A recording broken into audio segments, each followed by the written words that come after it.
میرے پاک پیغمبر محمد الرسول اللہ صلی اللہ تعالیٰ علیہ وسلم نے فرمایا کہ اس کی بلندی کی ایک فضیلت یہی ہے کہ جو آدمی اس کو پڑھتا ہے اس کے پڑھنے سے 80 فرشتے اللہ تبارک و تعالیٰ کی طرف سے آسمان سے نازل ہوتے ہیں۔ اور اس کے علاوہ اور بھی بہت ساری فضیلتیں ہیں۔ میرے پاک پیغمبر محمد الرسول اللہ صلی اللہ تعالیٰ علیہ وسلم کا ایک صحابی ہے، مسلم شریف کے اندر حدیث آتی ہے، میرے پاک پیغمبر محمد الرسول اللہ صلی اللہ تعالیٰ علیہ وسلم نے فرمایا کہ گھروں کو قبریں نہ بناؤ، قبرستان نہ بناؤ، اس کے اندر اللہ تبارک و تعالیٰ کا ذکر کیا کرو، تلاوتیں کیا کرو، قرآن مجید کی تلاوت کیا کرو۔ اور خاص کر اللہ تبارک و تعالیٰ کے پیغمبر نے فرمایا کہ جو آدمی گھر کے اندر سورۃ بقرہ اور سورۃ آل عمران کی تلاوت کرتا ہے شیطان اس گھر کے اندر داخل نہیں ہو سکتا۔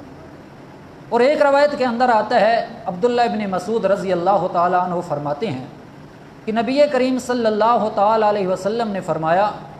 سورۃ البقرہ کی پہلی 4 آیتیں اور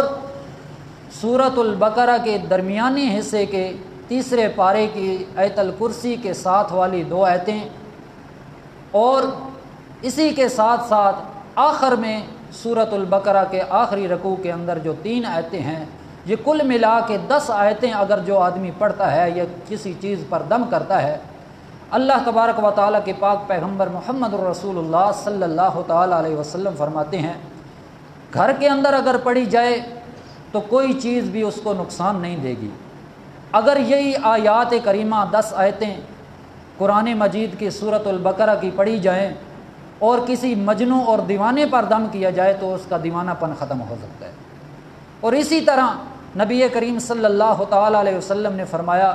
کہ اگر یہی آیات کریمہ صبح و شام پڑھی جائیں تو شیطان اس گھر کے اندر بھی داخل نہیں ہو سکتا۔ تو اس کی فضیلت بہت زیادہ ہے۔ ایک روایت کے اندر آتا ہے کہ حضرت ثابت بن قیس رضی اللہ تعالی عنہ میرے پاک پیغمبر محمد الرسول اللہ صلی اللہ تعالی علیہ وسلم کے دربار کے اندر آتے ہیں اور دوسرے صحابہ اکرام بھی آگے سے وہی درخواست لے کر آ گئے ہیں کہ یہ صحابی حضرت ثابت رضی اللہ تعالی عنہ، ہم نے رات کو دیکھا ہے کہ اس کے گھر کے اندر روشنی بہت زیادہ ہے، چمک رہا ہے اس کا گھر۔ اور حضرت ثابت بھی رضی اللہ تعالی عنہ کہنے لگے یا رسول اللہ صلی اللہ علیہ وسلم،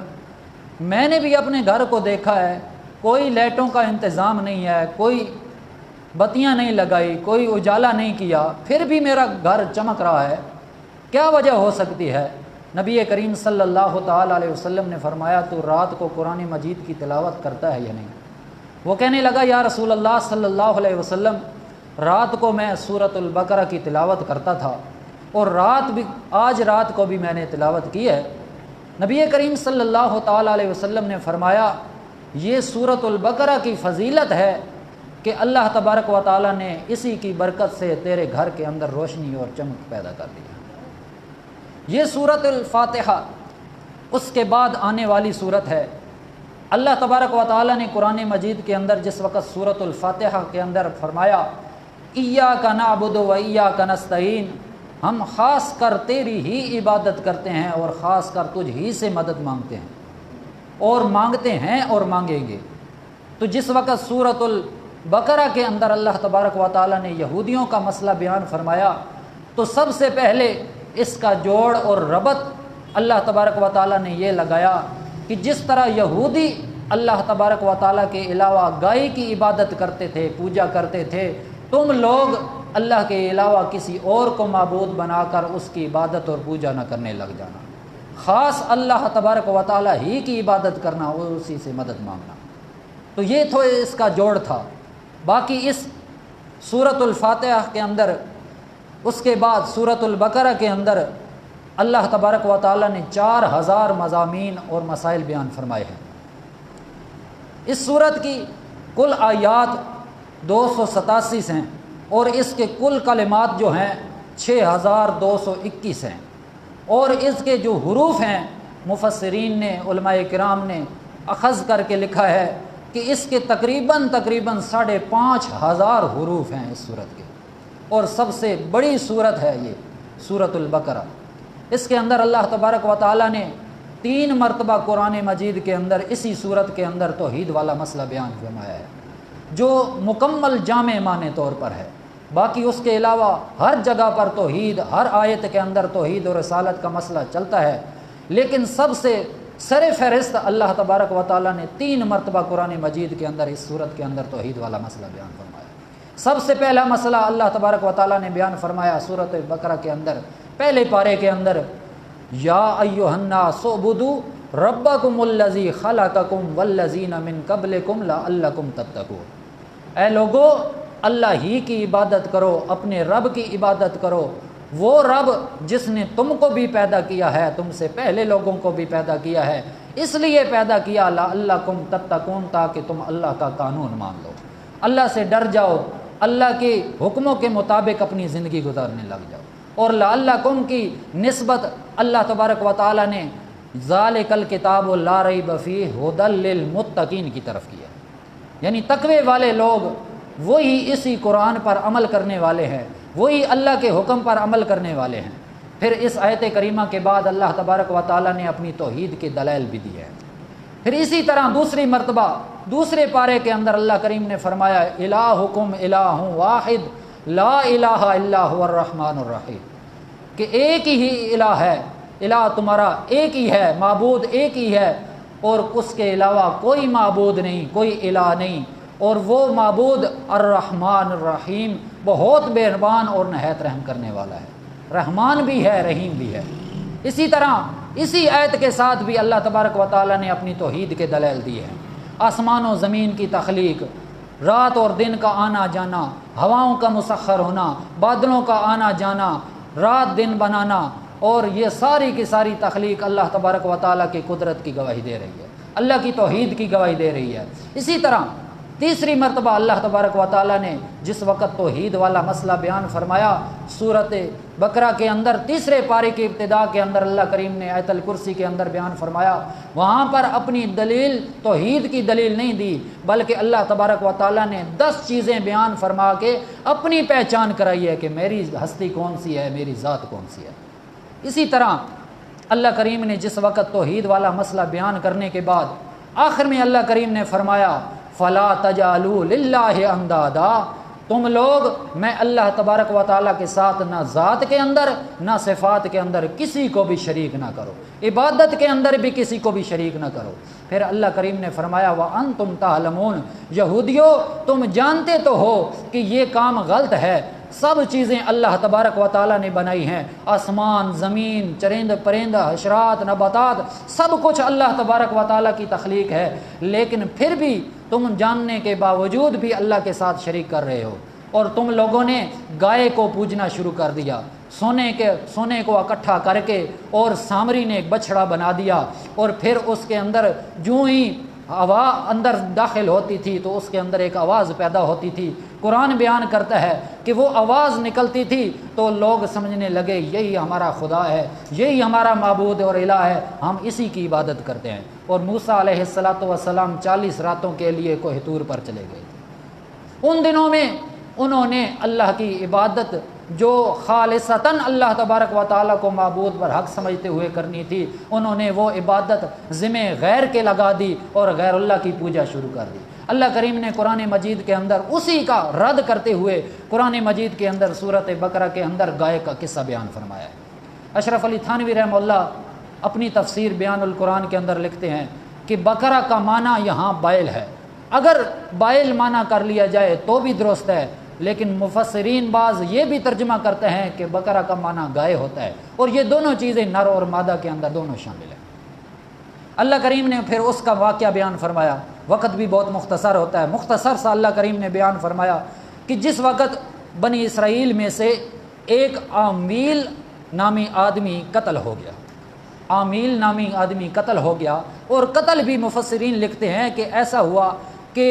اس کے بھتیجوں نے یا بھائیوں نے اس کو مل کر جنگل کے اندر لے جا کر اس کو قتل کر دیا، میراث کے معاملے کے اندر، لالچ کی وجہ سے کہ یہاں وراثت تقسیم ہوگی اور وراثت کہیں اس کے حصے میں زیادہ نہ چلی جائے، اس بنا پر اس نے قتل کر دیا۔ اور جس وقت قتل ہو گیا، اللہ کا قرآن کہتا ہے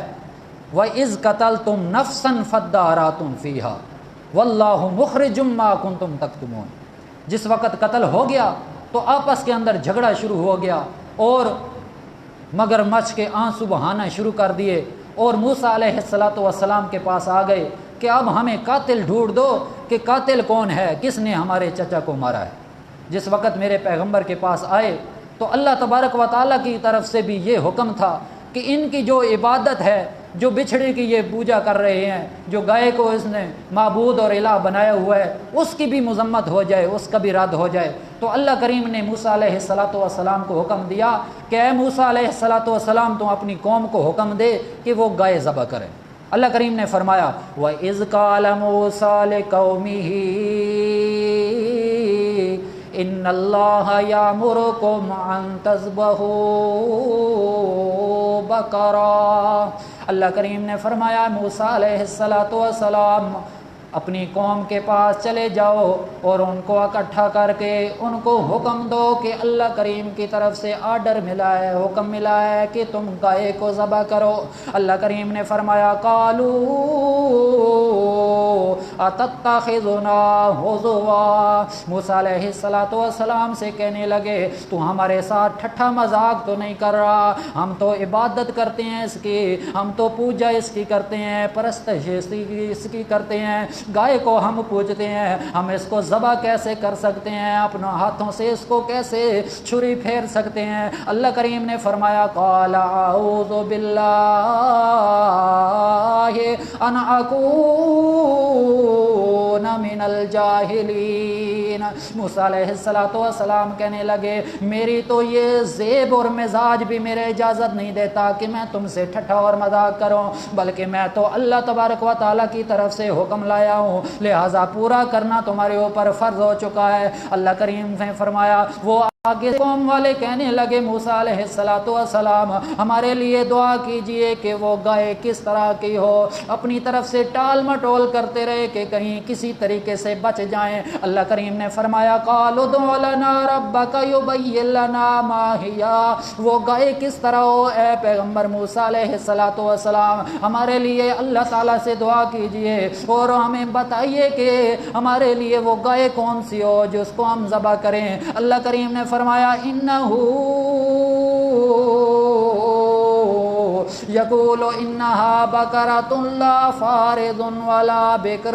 گائے تمہارے لیے ایسی ہونی چاہیے جو نہ بوڑھی ہو اور نہ جوان ہو، بلکہ نہ بوڑھی ہو نہ بچی ہو، بلکہ درمیان میں سے ہو، اوان بین ذالک ففعلوا